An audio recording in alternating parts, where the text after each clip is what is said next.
அனைவருக்கும் வணக்கம். இன்றைக்கி இந்த அறிவோம் ஆன்மீகம் என்ற ஜோதிட சேனலில் நம்ம ஆலயங்களும் அதன் அற்புதங்களும்ன்ற தலைப்பில் இன்றைக்கி ஒரு சிவாலயத்தை பற்றி பார்க்க போகிறோம். இது பார்த்தோம் அப்படின்னா தஞ்சாவூர் மாவட்டத்தில் இருக்குது. இந்த ஆலயம் பார்த்தா நண்டு கோயில் அப்படின்னா நண்டாங்கோயில் அப்படின்னு சொன்னதான் இந்த ஆலயத்தை எல்லாருக்கும் ஈஸியாக தெரியும் புரியும் கூட நம்ம சொல்லலாம். ஸோ இந்த ஆலயம் இருக்கிற ஸ்தலத்து வரலாறை பற்றி இதனுடைய சிறப்புகள் என்னன்றதையும் பற்றி நான் பார்ப்போம், சரிங்களா? அதுவும் இல்லாத இந்த ஆலயத்தில் பார்த்தோம் அப்படின்னா முக்கியமாக கடகராசிக்காரர்கள் சென்று வழிபட வேண்டிய ஒரு முக்கியமான ஸ்தலமாக இந்த ஆலயம் இருக்குதுன்னு சொல்லலாம். சந்திர தோஷம் உள்ளவர்கள், சந்திரனால் பாதிக்கப்பட்டவர்கள், சந்திரனால் கிடைக்கக்கூடிய யோகங்கள் தடைப்பட்டவர்களும் இந்த ஆலயத்தில் சென்று வழிபடுது மேலும் ஒரு சிறப்பு. அதுக்கான காரணங்கள் என்ன அப்படின்றதும் இந்த பதிவில் நம்ம இன்றைக்கி தெரிஞ்சுப்போம், சரிங்களா? வாங்க பதிவுக்குள்ளே போவோம். ஸோ இந்த ஆலயம் பார்த்தோன்னா நான் சொன்னேன், இது எல்லாருக்கும் இந்த ஊர் பேர் சொன்னால் அந்தளவுக்கு தெரியும்ன்றது ஒரு சந்தேகத்துக்குரிய இடமாக கூட சொல்லலாம். ஸோ இந்த ஆலயம் இருக்கிற இடம் பார்த்தோம் அப்படின்னா தஞ்சாவூர் மாவட்டத்தில் திருவிசைநல்லூர்லேருந்து 2 கிலோமீட்டர் தொலைவில் இந்த ஆலயம் அமைந்திருக்குன்னு சொல்லலாம். இந்த ஆலயத்தோட இயற்பெயர் அப்படின்னு பார்த்தோம் அப்படின்னா திருத்தேவன்குடி அப்படின்ற பேரோட இந்த ஆலயம் இல்லை, இந்த ஊர் பேர் இது. இங்கே இருக்க சுவாமி பேர் பார்த்தோம் அப்படின்னா கற்கடேஸ்வரர் அப்படின்ற பேரோட இங்கே இருக்க சுவாமி அருள்பாலிக்கிறார், சிவலிங்கம் அப்படின்னு நம்ம சொல்லலாம். அதுவும் இல்லாத எல்லா ஆலயங்களும் சிவாலயங்களில் பொதுவாக நம்ம பார்த்தோம் அப்படின்னா ஒரே ஒரு அம்பாள் சன்னதி மட்டும்தான் இருக்கும். ஆனால் இந்த ஆலயத்தை பொறுத்த வரைக்கும் பார்த்தோம் அப்படின்னா 2 அம்பாள் சன்னதியோடு இந்த ஆலயம் விளங்குதுன்னு கூட நம்ம சொல்லலாம். அப்படி ஒரு சிறப்பு மிக்க ஆலயம் இந்த கற்கடேஸ்வரர் ஆலயம் அப்படின்னு நம்ம சொல்லலாம். ஸோ இதுக்கான ஸ்தல வரலாறு ஃபஸ்ட்டு நம்ம தெரிஞ்சுப்போம். ஸோ இந்த கற்கடேஸ்வரர் அப்படின்ற சுவாமிக்கு பேர் வர காரணம் என்ன அப்படின்னு நம்ம பார்த்துட்டு, நண்டு ஒன்று இந்த ஆலயக்க சிவனை வழிபட்டதுனால அது சாப விமோச்சனம் பெற்று சிவபெருமானோட ஐக்கியமானதாக ஸ்தல வரலாறு கூறுது, சரிங்களா? அதை விரிவாக இப்போ நம்ம பார்ப்போம். அதாவது துர்வாச முனிவர் ஒரு முறை ஒரு சிவபூஜை செய்து நடந்து சென்று கொண்டிருக்கும்போது வானில் இருந்த ஒரு கந்தர்வர் துர்வாசரை பார்த்து ஒரு ஏளனமாக கேலிக்காக அவர் நடக்கும் நடையை பார்த்து நண்டு போல் நடக்கிறீங்க அப்படின்ற மாதிரி கிண்டலாக செய்து அதை மாதிரி பாவனையாக நடத்தி காமிச்சிடுறாரு.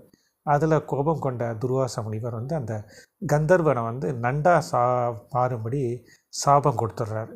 இதை உணர்ந்த அது தவறை உணர்ந்த அந்த கந்தர்வன் இந்த துர்வாச முனிவரிடம் சாப விமோச்சனம் கேட்க விரும்ப, அப்போ அவர் இங்கே இருக்க சிவபெருமானை வழிபட்டினா விமோச்சனம் கிடைக்கும் அப்படின்னு சொல்லிட்டு போயிடுறார். அதன்படி அந்த நண்டு இங்கே விமோச்சனம் பண்ணுறது. இதில் இன்னொரு விஷயம் என்ன அப்படின்னு நம்ம பார்த்தோம் அப்படின்னா, இந்த சிவாலயத்தில் இந்திர பகவான் தேவேந்திரனை ஒரு ஆணவத்தினால அழிஞ்ச சாபத்தினால அந்த இதை இழந்ததுனால அதை அந்த சாபம் நீக்க விரும்பி தேவகுரு பிரகஸ்பதியவை வேண்டுறார். இப்போ பிரகஸ்பதி இங்கே இருக்க இந்த சிவனுக்கு 1008 மலர்கள் சாத்தி, தாமரை மலர்கள் சாத்தினா உன்னுடைய தினம் சாத்தியை வழிபட்டு செய்தினா உன்னுடைய சாப விமோச்சம் அகந்தை இதெல்லாம் குழந்தை திருந்தி வாழலாம் அப்படின்னு சொல்லிடுறாரு. சரின்னு சொல்லிட்டு தேவேந்திரனை அங்கேருந்து ஒரு நாளும் மேலேருந்து கீழே இந்த ஆலயத்துக்கு இங்கே அதுக்குன்னு ஒரு புஷ்கரணி ஒன்று உருவாக்கி அதில் இருந்த மலர்கள், அந்த தாமரை மலர் எடுத்து டெய்லி சிவனுக்கு சாத்தி வழிபாட்டு செய்து போயிட்டே இருக்கார். இப்படி போயிடணும். ஒரு காலகட்டத்தில் பார்க்கச்சு அவர் ஒரு முறை அந்த ஆலயத்துக்கு மலர் எடுத்து சாத்தணும்னு பூஜை பண்ண வரிசையை பார்த்தா அதுக்குள்ளே அந்த சிவனுடைய இது மேலே தாமரைப்பூ ஆல்ரெடி சாத்தியாரை பூஜை முடிச்சிட்டாங்க அப்படின்றது சேர்ந்து வேந்துடுறாரு. என்ன இது இப்படி நடந்திருக்கு, நம்ம தானே டெய்லி பண்ணிகிட்டு இருந்தோம், இப்படி ஒரு விஷயம் நடக்குது, இது எப்படி யாரால் அப்படின்றது அவர் கொஞ்சம் ஒரு வியப்பாக இருந்தாலும் புரியாத இருந்தாலும் இதுவாச்சு, என்ன பண்ணுறது தெரியல. இதை இது பண்ணணும் அப்படின்னு கண்காணிக்கணும் அப்படின்றதுனால அப்படின்னு யோசிச்சு அப்படி பார்க்கச்சு ஒரு நண்டு அந்த சிவபெருமானுக்கு இரவு நேரத்தில் அந்த தீர்த்தத்துலேருந்து ஒரு தாமரை மலர் எடுத்து அந்த நேரம் இந்த கோமுகம் வழியாக, அதாவது சுவாமிக்கெல்லாம் அபிஷேகம் பண்ணுற தண்ணி வெளியே வர வழின்னுவாங்க, அதை கோமுகம் அப்படின்வாங்க. ஸோ அந்த கோமுகம் வழியாக இந்த நண்டு உள்ளே போய் சிவபெருமானுக்கு இந்த தாமரை மலர் சாத்தி வழிபாடு செய்து வந்துட்டுருக்கிறது தெரிய வருது. அப்போ ஒரு நாள் சரி இது இன்னும் யாருன்னு கண்டுபிடிக்கணும், ஒரு நாள் கண்காணித்து நைட்டு ஃபுல்லாக பார்க்கச்சு அப்போ அந்த தீர்த்தத்தை நள்ளிரவில் அந்த தீர்த்தத்துலேருந்து நண்டு ஒரு தாமரை பூ அதை எடுத்துகிட்டு இந்த கோமுக மொழியாக இங்கே சிவபெருமானுக்கு சாத்துறது இதுக்குனால இதை பார்த்தோன்னே இந்த நண்டு வந்து இதுக்கு செய்ய பூஜை செய்து அப்படின்ற ஒரு கோபம் வந்து இந்திரனுக்கு, தேவேந்திரன் கோபம் வந்தது. ஸோ கோபம் வந்தோடனே என்ன பண்ணுறது தெரியாது தன்னிலை மறந்த இந்திரன் வந்து தன்னுடைய வாளால் வந்து அந்த நண்டை வந்து சாகடிக்கிறதுக்காக அடிக்கிறார். முதல் வாட்டி படும்போது தவறி கீழே படுது. ரெண்டாவது வாட்டி படும்போது அது சுவாமியினோட தலையில் பட்டுருது. ஸோ தலையில் படும்போது அப்போ அந்த நண்டு வந்து அப்போ சிவபெருமான் வந்து நண்டு வந்து அந்த தன் தலைக்குள்ளே உள்ளே போயிடுறது. அப்போது அசுரரி வாக்க சிவபெருமான் வந்து அருள்வாளி இந்திரனுக்கு சொல்கிற இது மாதிரி வந்து அது வந்தது வந்து ஒரு கந்தர்வன் ஒரு முனிவரோட சாபத்தினால இதுவாச்சு. அவருடைய சாபம் வச்சு உன்னால் முடியணும்னு இருக்குது. அதனால் அது வந்து இன்றைய நாள் அது என்னுடைய இது நடந்தது. அதனால் அதை நீ இது பண்ண தவறு அப்படின்னு சொன்னேன். அதுக்கப்புறம் தேவேந்திரன் வந்து அதனுடைய தவறுக்கு மன்னிப்பு கேட்டு சென்றதா பூஜை பண்ணுறதா ஒரு ஐதீகம் இருக்குதுன்னு சொல்லலாம். ஆனால் இதே வந்து இந்த வரலாறை வந்து சொல்லும்பொழுது வசிஷ்ட மகாமியம் என்ற ஒரு நூலில் வந்து பார்த்தோம். அப்படின்னு பார்க்கச்சு அதில் வந்து இந்த ஸ்தல வரலாறை பற்றி குறிப்பிடும்போது இந்த ஆலயத்தை பற்றி சொல்லும்பொழுது இந்த ஆலயத்தில் வந்து ஆடி அமாவாசையும் பூர நட்சத்திரமும் சேர்ந்த நாள் அன்னைக்கு இரவு நேரத்தில் வந்து 21 பசும்பால் காரா பசும்பால் அபிஷேகம் பண்ணும்போது நண்டு வெளியே வந்து காட்சி தரும்ன்ற மாதிரி ஒரு வசிஷ்ட மகாமியம்ன்ற நூலில் குறிப்பிட்டு இருக்குது. அந்த சமயத்தில் தரிசனம் பண்ணுபவர்களுக்கு சகல பாவங்களும் தோஷங்களும் நிவர்த்தி ஆகும்ன்றது அந்த நூலில் வந்து குறிப்பிட்டு இருக்குன்னு கூட சொல்லலாம். இன்றளவும் வந்து அந்த ஆலயத்தில் வந்து அந்த சிற்ப சிலைகளில் பார்த்தோம் அப்படின்னா அந்த ஆலயத்தில் இருக்கிற சிற்பங்களில் வந்து இந்த நண்டு வந்து பூஜை செய்கின்ற மாதிரி அது சிவன் தலைமையில் இருக்கிற மாதிரி வந்து சிற்பச்சிலைகள் இன்றளவும் வந்து காணப்படுறதுன்னு கூட நம்ம சொல்லலாம் அவங்களுக்கு. ஸோ அதுபோல் அதனால் அந்த ஆடி மாதம் அப்படின்னு நம்ம சொல்லச்சே வந்து அது வந்து பார்த்தோன்னா ஆடி மாதம் 4வது மாதம் வரும். அதுவும் இல்லாத வந்து ராசி சக்கரத்தில் பார்த்திங்க அப்படின்னா வந்து கடக ராசியில் வரும். ஸோ கடகம் அப்படின்றப்போ வரைச்சே வந்து நண்டுக்கு வந்து அந்த சின்னமே வந்து நண்டு தான் நம்ம கொடுத்துருக்கோம். அதுவும் இல்லாத இந்த வடமொழியில் வந்து பார்த்திங்கன்னா கற்கடகம் தான் பேர். நண்டுக்கு வந்து கற்கடகம். இன்றைக்கும் வந்து நம்ம வடமொழியில் வந்து சமஸ்கிருத மொழியில் சொல்லிச்சே வந்து கற்கடை அப்படின்னு தான் சொல்லுவாங்க. ராசியில் சொல்லிச்சே வந்து கற்கடகா அப்படின்னு தான் சொல்லுவாங்க. ஸோ அப்படி பார்க்கச்சே வந்து அந்த கற்கடகம் அப்படின்றது தான் வந்து இங்கே இருக்க இந்த நண்டு வந்து இந்த சிவபெருமானை வழிபட்டதுனால இவருக்கு வந்து கற்கடேஸ்வரர் அப்படின்ற பேரோட இந்த சுவாமி வந்து அருள்பாலிக்கிறார் சொல்கிறான். இவர் வந்து ஒரு சுயம்பு மூர்த்தி. அது ஒரு சிற்பம் வந்து இந்த ஆலயத்தில் இருக்குது. அதுவும் இல்லாத வந்து பார்த்தோம் அப்படின்னா இந்த ஆலயத்தில் வந்து இது வந்து முன்னொரு காலத்தில் வழிபட்டு திரும்ப வந்து மண்ணில் புதைந்து அதுக்கப்புறம் தான் வந்து சுயம்பு மூர்த்தியாக வந்து எல்லாருக்கும் வந்து அருள்பாலிக்கிறான் அப்படின்னு சொல்லலாம். ஸோ அதுக்கும் என்ன அப்படின்னு பார்க்கச்சே வந்து முன்னொரு காலத்தில் வந்து சோழ மன்னர்கள் காலத்தில் வந்து ஒரு சோழ மன்னன் ஆட்சி செய்து வந்த காலத்தில் வந்து அவருக்கு வந்து வாத நோய் வந்து எழுந்துக்க முடியாத அவஸ்தைப்படுறாரு. அப்போது என்ன பண்ணது, சிவபெருமானை பிரார்த்தனை பண்ணுறாங்க. அப்போ வந்து 2 மருத்துவர்கள், ஒரு ஆண் பெண் தம்பதியராக வந்து 2 மருத்துவர்கள் வந்து இவரோட அரசவைக்கு வந்து இவரை விசாரிக்க வச்சு இவர் இது மாதிரி இதுக்கு எழுந்துக்க முடியல அப்படின்னு சொல்லச்ச வந்து அவர்கள் வந்து அவன் கையில் அந்த ஊதியை கொடுத்து தீர்த்தம் நினச்சி கொடுத்து அதை கரைச்சி குடிக்க சொல்கிறாங்க. ஸோ அப்படி குடித்த உடனே அவரால் அந்த வாத நோய் நீங்கி அவர் குணமாக எழுந்து நின்றுறார்.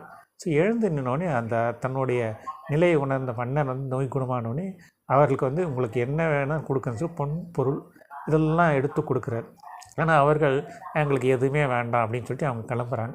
அப்படி கிளம்பச்சு சரி உங்களுக்கு ஏதாவது நான் செய்யணும், நீங்கள் என்ன சொல்கிறீங்களோ அதை நான் செய்கிறேன் அப்படின்னு சொல்லச்சு அப்போது வந்து இந்த 2 மருத்துவர்களும் வந்து இவர்களை வந்து அந்த சிவன் இங்கே இருக்கிற இடத்துக்கு அந்த இடத்துக்கு இட்டுன்னு போயிட்டு இந்த இடத்துல வந்து ஒரு ஆலயம் எங்களுக்கு சிவாலயம் வந்து கட்டணும் அப்படின்னு சொல்லிடுறாங்க.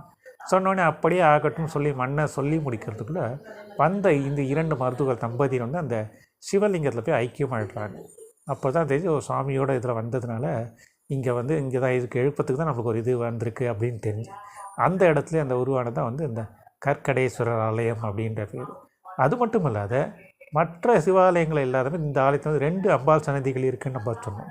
இதுக்கான காரணம் என்ன அப்படின்னு பார்க்கச்சே அந்த இடத்துல வந்து அந்த சிவலிங்கத்தை வந்து பிரதிஷ்டை செய்து சிவலிங்கத்தை வந்து ஆலயம் எழுப்பச்சு வந்து அங்கேருந்து அந்த அம்பாள் சிலை வந்து காணா போய்டுறது. இதை கண்டு மனம் இருந்த மன்னன் வந்து என்ன பண்ணுறான், வேறொரு சிலையை வந்து பிரதிஷ்டை செய்து அந்த இடத்துல வந்து அந்த அம்பாளுக்கு சாமி பக்கத்தில் வைக்கிறதுக்காக செய்து போடுது. இந்த சிலை செய்து வெடித்து முடித்த உடனே கொஞ்ச நாட்டில் வந்து இந்த தொலைந்து போன அந்த சிலையை வந்து கிடைச்சிருது. சரி இதுவும் நன்மைக்குன்னு சொல்லிட்டு 2 அம்பாள் சன்னதி அங்கே வச்சுறாங்க. அதனால தான் இங்கே இருக்க அம்பாளுக்கு பேர் வந்து நம்ம பார்த்தோம் அப்படின்னா ஏன்னா மருத்துவர்களாக வந்து இது பண்ணதுனால அருமருந்துவ நாயகி அப்படின்ற பேரும், தொலைந்த அம்மன் வந்து திரும்பியும் கிடைத்தனால அபூர்வ நாயகி அப்படின்ற பேரும் 2 அம்பாள் சன்னதியோட இந்த ஆலயத்தில் வந்து சுவாமி வந்து அருள்பாலிக்கிறார் அப்படின்னு நம்ம சொல்லலாம். சகல விதமான நோய்கள் தீர்க்கும் ஒரு முக்கியமான ஸ்தலமாகவும் இந்த ஆலயம் விளங்குதுன்னு கூட நம்ம சொல்லலாம். ஏன்னா மருத்துவ குணம் நிறைந்தது, மூலிகை. அது மட்டும் இல்லாத இந்த வனம் இந்த கோயில் இருந்தால் பார்த்திங்க அப்படின்னா இன்னொரு காலத்தில் வந்து மூலிகைகள் நிறைந்த வனமாக தான் இருந்தது. அதனால் இவருக்கு வந்து மூலிகை வனேஸ்வரர் அப்படின்ற ஒரு பேர் கூட இங்கே இருக்க சுவாமிக்கு இருக்குன்னு கூட நம்ம சொல்லலாம். மருத்துவ குணங்கள் அற்புதமாக நிறைந்த ஒரு அற்புதமான ஸ்தலம் தான் இங்கே. இன்னும் ஒரு சிறப்பு என்ன அப்படின்னு நம்ம பார்த்தோம் அப்படின்னா, இந்த ஆலயத்தில் கோயில் வந்து கிழக்கு வழி வண்டி தான், கோபுரம் வண்டி தான் வந்து உங்களுக்கு போகிற வழி அமைப்பு இருக்கும். மற்ற 3 நிலைகளும் வந்து பார்த்தா சுற்றி அகழிகை தான் இருக்கும். அதுவும் இல்லாத இந்த கோயிலை சுற்றி வந்து பார்த்திங்க அப்படின்னா வந்து உங்களுக்கு வயல்வெளிகளாக தான் இருக்கும். ஸோ அந்த மாதிரி விவசாய நிலங்கள் வயல்வெளிகளாக தான் இருக்கும். அதுவும் இல்லாத அந்த கிழக்கு வழிபட்ட மீதி இருக்க 3 வழி வந்து சுற்றி அகழிகை தான் இருக்கும். ஸோ அப்படி ஒரு சிறப்பு வந்து இந்த ஆலயத்தில் இருக்குதுன்னு நம்ம சொல்லலாம். ஸோ இப்படி அது மட்டும் இல்லாத இந்த கற்கடகம் அப்படின்றப்போ கடக ராசிக்காரர்களுக்கு வந்து முக்கியமாக வந்து இந்த ஆலயத்துக்கு சென்று வழிபடும்போது அவர்களுக்கான தோஷங்கள் எல்லாமே நிவர்த்தியாகி யோகங்கள் கிடைக்கும் கூட நம்ம சொல்லலாம். இதற்கான காரணம் என்ன அப்படின்னு நம்ம பார்த்தோம் அப்படின்னா, கடகம் நண்டு வந்து கடகராசியோட சின்னம் அந்த நண்டு. அந்த நண்டு வந்து சாப விமோச்சனம் பெற்று சிவபெருமான ஐக்கியமான இதனால இவருக்கு சுவாமி பேரே வந்து கற்கடேஸ்வரர் அப்படின்ற பேரோட இங்கே ஆலயத்தில் வணங்குறாரு. ஸோ அப்படி வகைச்சு இந்த கடகராசி அப்படின்னு நம்ம சொல்லிச்சு பூச நட்சத்திரம் 4ஆம் பாதம் இருக்கும்.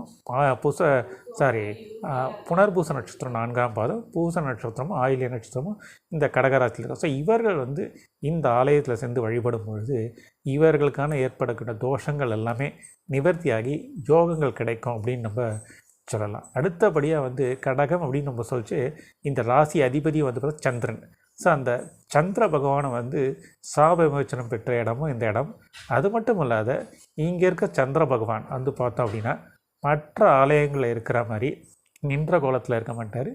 இந்த ஆலயத்தில் அமர்ந்த கோலத்தில் யோகா சந்திர பகவானாக தியான நிலையில் யோக சந்திர பகவானாக இருப்பார். அப்படி பார்க்கச்சே சந்திரனால் ஏற்படக்கூடிய தோஷங்கள் நிவர்த்தியாகி சந்திரனால் கிடைக்க வேண்டிய யோகங்கள் அனைத்தும் கிடைக்க இங்கே இருக்க இந்த சந்திர பகவானை இந்த கற்கடேஸ்வரர் வழிபடுபவருக்கு சகல நலங்களும் கிடைக்கும்ன்றதில் எந்த ஒரு சந்தேகம் இல்லைன்னு கூட நம்ம சொல்லலாம். அத்தகைய சிறப்புமிக்க ஆலயம் தான் இந்த கற்கடேஸ்வரர் ஆலயம் அப்படின்னு நம்ம சொல்லலாம். ஆனால் அந்த ஊருக்கு போயிட்டு இப்போ வந்து இந்த திருந்தேவங்குடி அப்படின்னு நம்ம சொன்னால் கூட யாருக்கும் வந்து அந்த அளவுக்கு தெரியாது. நண்டு கோயில் நண்டாங்கோயில் அப்படின்னு சொன்னால் தான் வந்து இந்த கோயிலை பற்றி எல்லாருக்குமே தெரியும். ஏன்னா இப்போதைக்கு இந்த ஊர் பேர் இந்த இடத்துல சுற்றி விவசாயங்களாக இருக்கிறதுனால வெறும் இந்த கோயில் பேர் சொன்னால் தான் வந்து நண்டு கோயில் அப்படின்னு சொன்னால் எல்லாருக்குமே வந்து ஈஸியாக கண்டுபிடிச்சிடலாம். ஸோ அப்படிப்பட்ட ஒரு சிறப்புமிக்க ஆலயம் தான் இங்கே இருக்க ஆலயம். அது மட்டும் இல்லாத இங்கே இருக்க தீர்த்தம் வந்து பார்த்தா நவபாஷான தீர்த்தம். ஸோ நவபாஷானம் அப்படின்ட்டு பாஷாணம் அப்படின்னு நம்ம சொல்லிச்சு மொத்தம் 64 வகை பாஷாணங்கள் இருக்குது. ஸோ அது வந்து அதில் வந்து பார்த்தா 32 வகை பாஷாணங்கள் வந்து இயற்கையாக செய்யப்படுறது. மீதி இருக்க 32 வகைகள் வந்து கலந்து செயற்கை முறையில் தயாரிக்கிறது. இந்த 64 வகை பாஷாணங்கள் அப்படின்னு நம்ம சொல்லுவோம். அது நவபாஷாண கோயில்கள் அப்படின்னு செப்பரேட்டாக இருக்குது. அதை நம்ம பின்னாடி நம்ம அதை பற்றி அதை பற்றி பேசுவோம். ஸோ இந்த ஆலயத்தை பார்த்து இந்த நவபாஷாண தீர்த்தத்தில் நீராடி சுவாமி அம்பாலை வழிபடும்போது சகல தோஷங்களும் நோய்களும் நாள்பட்ட நோய்கள் இருக்கும்போது கூட அமாவாசை செவ்வாய்க்கிழமை வெள்ளிக்கிழமை தேதியில் வந்து இங்கே இருக்க இந்த தீர்த்தத்தில் நீராடி இவரை வழிபடுபவருக்கு சகல நன்மைகளும் கிடைக்கும் அப்படின்றது எந்த ஒரு சந்தேகம் இல்லை என்று சொல்லி இந்த தலைப்பை இத்தோடு நம்ம முடிக்கிறோம். மீண்டும் ஒரு நல்ல பதிவில் உங்களை நான் சந்திக்கிறேன். நன்றி, வணக்கம்.